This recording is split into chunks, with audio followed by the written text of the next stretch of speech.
Back with the next installment from our reading, The Story of Doctor Dolittle. Tonight we're going to be reading two chapters, Chapter 4 and Chapter 5. But before we get started with our reading, I want to see what you found out about crocodiles and alligators. Remember, I challenged you to do some research to see if you could find out the difference between an alligator and a crocodile. And when I did my research, I found out some really interesting things. The most interesting to me were that an alligator has a U-shaped snout, more rounded on the end. And a crocodile has a V-shaped snout, more pointy, like the bottom of a V. So that was very interesting. The other thing that I thought was very interesting was that alligators are more tame and crocodiles are more aggressive. No wonder Dr. Dolittle's sister was so worried because there was a crocodile in their pond, and crocodiles are known to be more aggressive than alligators. But thank goodness this was a friendly crocodile. And remember, he promised not to eat any of the fish or any of Dr. Dolittle's other pets. Some interesting things I found out that they have in common is that they are both cold-blooded. They both live in a water habitat, and they both lay eggs. So these were some interesting things I found out about alligators and crocodiles. I hope you had a good time doing some research about these, and now you'll be able to know the difference too. Well, let's get to our reading. The fourth chapter is called A Message from Africa. That winter was a very cold one, and one night in December, when they were all sitting round the warm fire in the kitchen, and the doctor was reading aloud to them out of books he had written himself in animal language, the owl Tutu suddenly said, "Shh! What's that noise outside?" They all listened, and presently they heard the sound of someone running. Then the door flew open, and the monkey Chi ran in, badly out of breath. "Doctor," he cried, "I've just had a message from a cousin of mine in Africa. There is a terrible sickness among the monkeys there. They are all catching it, and they are dying in the hundreds. They have heard of you, and they beg you to come to Africa to stop the sickness." "Who brought the message?" asked the doctor, taking off his spectacles and laying down his book. "A swallow," said Chi. "She is outside on the rain barrel." "Bring her in by the fire," said the doctor. "She must be perished with the cold. The swallows flew south 6 weeks ago." So the swallow was brought in, all huddled and shivering, and although she was a little afraid at first, she soon got warmed up and sat on the edge of the mantelpiece and began to talk. When she had finished, the doctor said, "I would gladly go to Africa, especially in this bitter weather, but I'm afraid we haven't money enough to buy the tickets. Give me the money box, Chi." So the monkey climbed up and got it off the top shelf of the dresser. There was nothing in it, not one single penny. "I felt sure there was 2 pence left," said the doctor. "There was," said the owl, "but you spent it on a rattle for that badger's baby when he was teething." "Did I?" said the doctor. "Dear me, dear me. What a nuisance money is, to be sure. Well, never mind. Perhaps if I go down to the seaside, I shall be able to borrow a boat that will take us to Africa. I knew a sailor once who brought his baby to me with measles. Maybe he will lend us his boat." The baby got well. So, early the next morning, the doctor went down to the seashore. And when he came back, he told the animals it was all right. The sailor was going to lend them the boat. Then the crocodile and the monkey and the parrot were very glad and began to sing because they were going back to Africa. their real home. And the doctor said, "I shall only be able to take you three, with Jip the dog, Dab Dab the duck, Gub Gub the pig, and the owl Tutu. The rest of the animals, like the dormice and the water voles and the bats, they will have to go back and live in the fields where they were born till we can come home again. But as most of them sleep through the winter, they won't mind that. And besides, it wouldn't be good for them to go to Africa."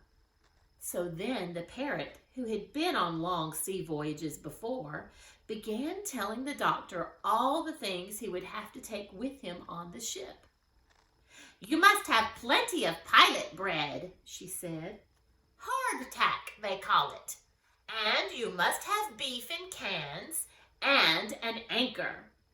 "I expect the ship will have its own anchor," said the doctor. "Well, make sure," said Polynesia, "because it's very important. You can't stop if you haven't got an anchor, and you'll need a bell." "What's that for?" asked the doctor. "To tell the time by," said the parrot. "You go and ring it every half hour, and then you know what time it is. And bring a whole lot of rope. It always comes in handy on voyages." Then they began to wonder where they were going to get the money from to buy all the things they needed.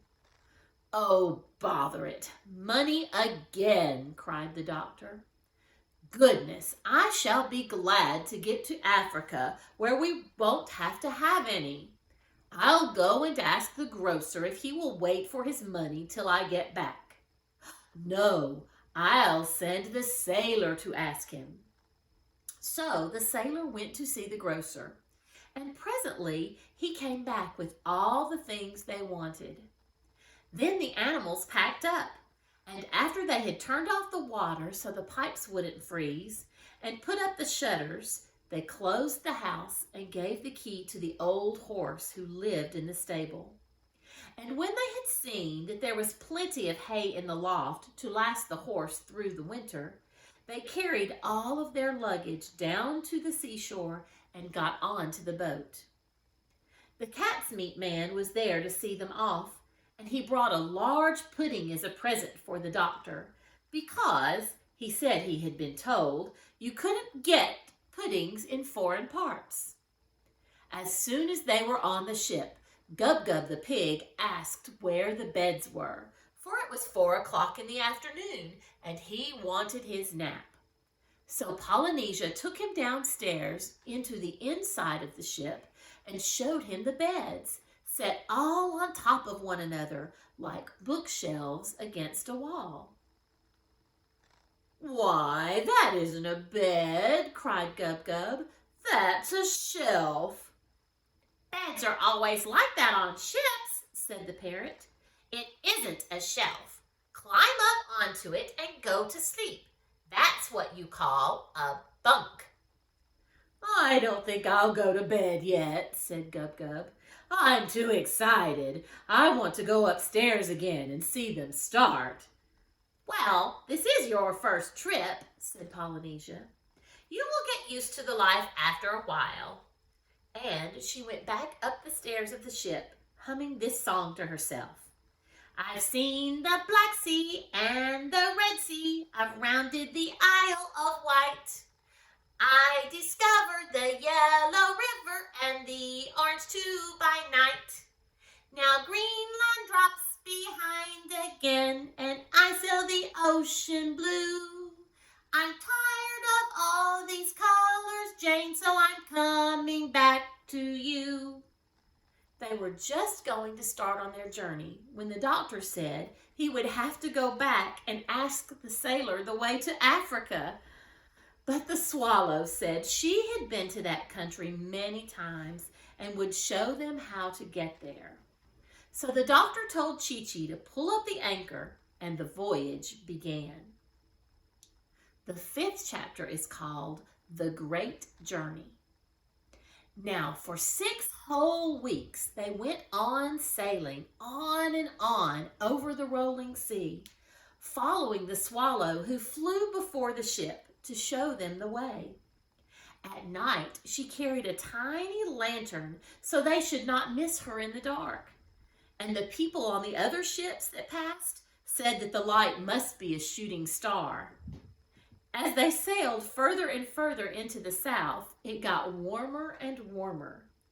Polynesia, Chi-Chi, and the crocodile enjoyed the hot sun to no end. They ran about laughing and looking over the side of the ship to see if they could see Africa yet. But the pig and the dog and the owl Tutu could do nothing in such weather, but sat at the end of the ship in the shade of a big barrel with their tongues hanging out, drinking lemonade. Dab Dab the duck used to keep herself cool by jumping into the sea and swimming behind the ship. And every once in a while, when the top of her head got too hot, she would dive under the ship and come up on the other side. In this way, too, she used to catch herrings on Tuesdays and Fridays when everybody on the ship ate fish to make the beef last longer. When they got near to the equator, they saw some flying fishes coming toward them, and the fishes asked the parrot if this was Dr. Dolittle's ship. And when she told them it was, they said they were glad because the monkeys in Africa were getting worried that he would never come. Polynesia asked them how many miles they had to go yet, and the flying fishes said it was only 55 miles now to the coast of Africa. And another time, a whole school of porpoises came dancing through the waves, and they too asked Polynesia if this was the ship of the famous doctor. And when they heard that it was, they asked the parrot if the doctor wanted anything for his journey. And Polynesia said, "Yes, we have run short of onions." "There is an island not far from here," said the porpoises, "where the wild onions grow tall and strong. Keep straight on and we will get some and catch up to you." So the porpoises dashed away through the sea, and very soon the parrot saw them again, coming up behind, dragging the onions through the waves in big nets made of seaweed. The next evening, as the sun was going down, the doctor said, "Get me the telescope, Chi-Chi. Our journey is nearly ended. Very soon we should be able to see the shores of Africa." And about half an hour later, sure enough, they thought they could see something in front that might be land. But it began to get darker and darker, and they couldn't be sure. Then a great storm came up with thunder and lightning. The wind howled, the rain came down in torrents, and the waves got so high they splashed right over the boat. And presently there was a big bang. The ship stopped and rolled over onto its side. "What's happened?" asked the doctor, coming up from downstairs. "I'm not sure," said the parrot, "but I think we're shipwrecked. Tell the duck to get out and go see." So Dab Dab went diving right down under the waves, and when she came up, she said they had struck a rock. There was a big hole in the bottom of the ship. The water was coming in, and they were sinking fast. "We must have run into Africa," said the doctor. Dear me. Well, we must all swim to land." But Chi-Chi and Gub Gub did not know how to swim. "Get the rope," said Polynesia. "I told you it would come in handy. Where's that duck? Come here, Dab Dab. Take this end of the rope, fly to the shore and tie it on a palm tree, and we'll hold on to the other end in the ship here. Then those that can't swim must climb along the rope until they reach the land. That's what you call a lifeline."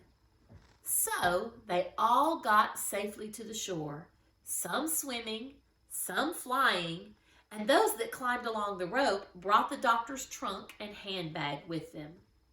But the ship was no good anymore, with the big hole in the bottom, and presently the rough sea beat it to pieces on the rocks, and the timbers floated away. Then they all took shelter in a nice dry cave they found, high up in the cliffs till the storm was over. And that's where we're going to stop for today. Well, I hope you enjoyed this very exciting part of Dr. Dolittle. But as always, there's more I'd like you to think about. We've got more thinking to do. So today's challenge is for you to think about if you were going on an African voyage and it was going to take 6 weeks to get there, what would you take along with you? So I'd like you, in your Dr. Dolittle booklet or on another sheet of paper, make an African voyage packing list. And I would be really interested to hear all of the things that you think you would need for a 6-week voyage. Well, until next time, bye-bye.